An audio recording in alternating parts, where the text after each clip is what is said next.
But surely you can question my policies without questioning my faith. Or, for that matter, my citizenship.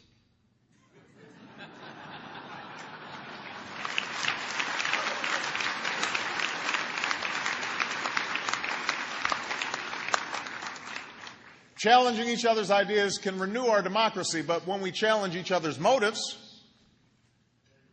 it becomes harder to see what we hold in common.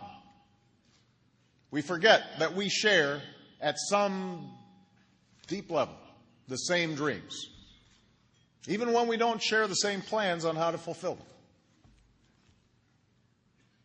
We may disagree about the best way to reform our healthcare system, but surely we can agree that no one ought to go broke when they get sick in the richest nation on earth. We can take different approaches to ending inequality, but surely we can agree on the need to lift our children out of ignorance, to lift our neighbors from poverty. We may disagree about gay marriage, but surely we can agree that it is unconscionable to target gays and lesbians for who they are, whether it's here in the United States or, as Hillary mentioned, more extremely and odious laws that are being proposed, most recently in Uganda. Surely we can agree to find common ground when possible, parting ways when necessary. But in doing so, let us be guided by our faith and by prayer. For while prayer can buck us up when we are down, keep us calm in a storm, while prayer can stiffen our spines to surmount an obstacle, and I assure you, I'm praying a lot these days. Prayer can also do something else. It can touch our hearts with humility. It can fill us with a spirit of brotherhood.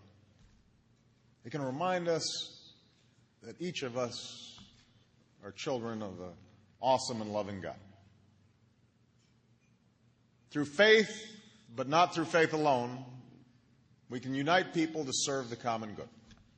And that's why my Office of Faith-Based and Neighborhood Partnerships has been working so hard since I announced it here last year. We slashed red tape and built effective partnerships on a range of uses, from promoting fatherhood here at home to spearheading interfaith cooperation abroad. And through that office, we've turned the faith-based initiative around to find common ground among people of all beliefs, allowing them to make an impact in a way that's civil and respectful of difference and focused on what matters most. It is this spirit of civility that we are called to take up when we leave here today. That's what I'm praying for. I know in difficult times like these, when people are frustrated, when pundits start shouting and politicians start calling each other's names, it can seem like a return to civility is not possible. Like the very idea is a relic of some bygone era. The word itself seems quaint. Civility.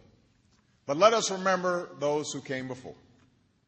Those who believed in the brotherhood of man even when such a faith was tested. Remember Dr. Martin Luther King.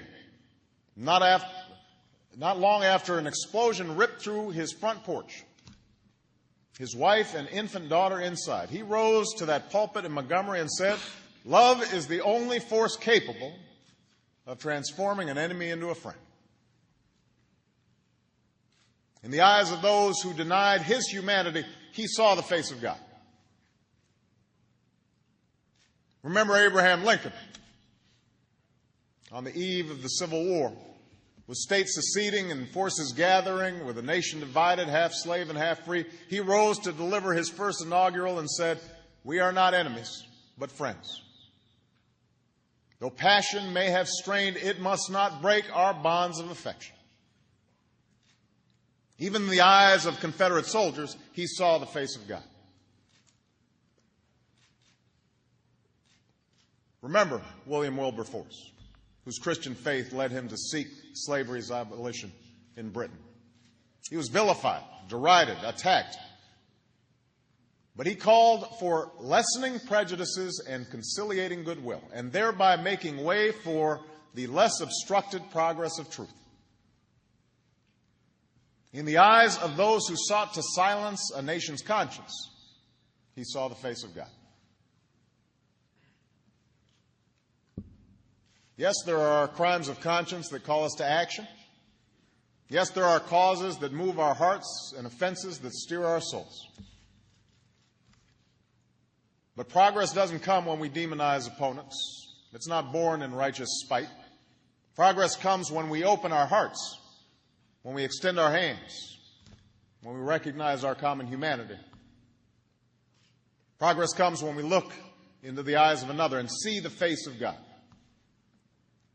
That we might do so, that we will do so, all the time, not just some of the time, is my fervent prayer for our nation and the world.